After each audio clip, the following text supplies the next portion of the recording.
Beethoven's 9th Symphony, Ode to Joy. Irony, because that night, joy died. 1994 Vienna, Europe's music capital. Musikverein, one of the world's most prestigious concert halls. Youth orchestra, 38 talented young musicians. The performance of their lives. They would play Beethoven, the most difficult piece. They had prepared, months of rehearsal, every note perfect. Concert night arrived. The hall was full. Families were proud. The concert began. First notes, magnificent. The audience was enchanted. First movement, second movement. Everything was going according to plan. Third movement. The crescendo was approaching. The conductor signaled. Musicians prepared. The music rose, faster, stronger, and at the peak, everything stopped. 38 musicians froze. Beethoven's revenge? Did he take the young people who wanted to play his music perfectly? No one knew. 25 years later, when they thawed, the musicians remembered only one thing, the final note, the note that never ended. Before you continue watching, hit that subscribe button, because this story isn't just about a disappearance. This is about the power of music, and about how time stopped at a crescendo. This is the story of Beethoven's revenge. September 1994, Vienna, Austria. Autumn. Leaves were falling. The air was cooling. But the Vienna Conservatory was warm. In the rehearsal room, 38 young musicians were practicing. Vienna Youth Orchestra, ages 14 to 18, the most talented young people. Selected from all over Austria. Violin, viola, cello, double bass, flute, oboe, clarinet, bassoon, horn, trumpet, trombone, timpani. This year was special. They would perform in the Musikverein, Vienna's heart, the world's best acoustics, the legendary Golden Hall, a great honor. Und der piece they would play? Beethoven's 9th Symphony, der Choralsymphonie, one of the greatest works in music history. Difficult, very difficult, but magnificent. The conductor was Maestro Klaus Hartmann, 58 years old. Experienced, strict, but fair. Beethoven does not forgive, he would say. Every note must be perfect, otherwise he takes your soul. The young people took it seriously. They'd been rehearsing since June, every day, 4 hours, sometimes more. For months. It was exhausting, but worth it. Anna Bergmann was 17 years old, first violin, talented. She wanted to play in the Vienna Philharmonic. This concert was her chance, her first big stage. "Anna, concentrate," Maestro shouted. "Third movement, measure 147, crescendo, stronger." Anna played again, stronger, held the bow tight, pressed the strings. Good, but not enough. Beethoven demands power, passion. Give your soul to the music.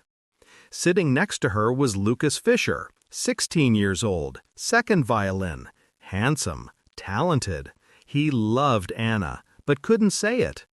"Don't worry," Lucas whispered. "You're perfect. The concert will be great." Anna smiled. "I hope so. My mom and dad are coming. I'm nervous." In the back, Timpani was playing. Max Weber, 18 years old, the oldest musician. Strong. Timpani required strength, required timing. Max could do both. In the flute section was Sophie Klein, 15 years old, the youngest, but talented. Her flute sound was light as a bird, graceful, beautiful. 6 weeks of rehearsal. The piece was ready. The musicians were ready. Maestro was satisfied. October 22nd, Musikverein, 7:30 p.m. The night of your lives. Remember, Beethoven is watching. Don't disappoint him. October 22, 1994, Saturday, concert day. Anna woke early. She hadn't slept. Excitement, fear, mixed emotions. Her mother, Helena, had prepared breakfast. "Sweetie, calm down. Everything will be fine." "But Mom, Musikverein. The world's best hall. What if I make a mistake?" "You won't. You've worked for months. You're ready." At 3 p.m., the orchestra met at the Musikverein. Stage rehearsal. They checked tuning, checked positions, tested acoustics. Maestro came on stage. "Listen, this hall is special. Perfect acoustics. Every note will be heard. Every mistake, too. Be careful. And trust the music. Beethoven will carry you." At 6 p.m., the audience started arriving. The 500-seat hall was filling. Families, friends, music lovers, press, critics. Anna was preparing backstage. Black dress, hair up, holding her violin. Nervous. Lucas came over. "Hey, breathe. It'll be fine." "What if it's not?" "It will be. We'll play together, all of us. Orchestra is family." 7:30 p.m. Lights dimmed. The hall quieted. Musicians entered the stage. Applause. They sat, prepared their instruments. Maestro Hartmann arrived. Long applause. He bowed, turned, looked at the orchestra, raised his baton. Silence. Deep silence. Then, first note. Beethoven's 9th Symphony began. First movement, Allegro non troppo. Powerful, dark. Strings were playing. Anna concentrated. Every note perfect. Lucas beside her. Harmonious. Together. The audience was enchanted. Music filled the hall. Acoustics magnificent. Every note crystal clear. First movement ended. Applause. Brief. Then second movement. Scherzo. Fast. Rhythmic. Playful. Max played timpani. Powerful. On time. Orchestra with him. Perfect synchronization. Second movement ended. Applause again. More enthusiastic. Everything was going according to plan. Third movement began. Adagio molto e cantabile. Slow, emotional, lyrical. Anna's favorite movement. The violin melody was beautiful. Touched the soul. The audience was silent. Some were crying. The music was so beautiful. Then it was coming. The crescendo, at the end of the third movement.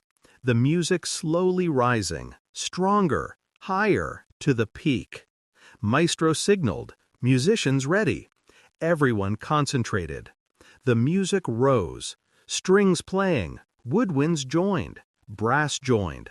All together, harmonic, powerful, higher, stronger, crescendo. Anna held her bow tight, drew it fast. Her fingers flew on the strings. Lucas beside her, same tempo, same power. Max hitting the timpani, thunder, shaking the hall. Sophie playing flute, high notes, sharp, bright, crescendo. The peak was coming, everyone ready. Final note. And stopped. Everything stopped, not just the music, time. Anna froze, bow in the air, fingers on strings, eyes locked on the notes, didn't move. Lucas froze, same position, frozen. Max with timpani mallet, in the air, frozen. Sophie with breath, flute at lips, frozen. 38 musicians, all froze, like stone, motionless. Maestro was shocked, dropped his baton. What? Ran to the stage, touched Anna, cold, solid, like stone. Touched Lucas, same, cold, stone. Touched Max, same. The audience was shocked. Conversation started. What's happening? Is this part of the performance? Is this real? Maestro shouted, "Help! Emergency! Call an ambulance!" Panic began. People stood up, ran, screams, chaos. Within 10 minutes, ambulances arrived. Doctors, paramedics rushed to the stage. They checked the musicians' pulse, breathing, body temperature. "They're alive," the doctor said, "but frozen. How is this possible? There's a pulse, very slow, 3 beats per minute. There's breathing, very slow, 1 breath per minute. Body temperature 20 degrees Celsius, low but not fatal. Can we move them? No, you can't move them. Muscles like stone, they could break." Helena ran to the stage. "My daughter, Anna, my baby," touched her. "Cold, stone," cried, "what's happening?" Lucas's mother came, his father came, Max's family, Sophie's family, all 38 families. They were crying, shouting, "Our children, what happened to them?" Doctors tried to take them to the hospital, but couldn't. The musicians couldn't be moved. Too solid. Decision was made.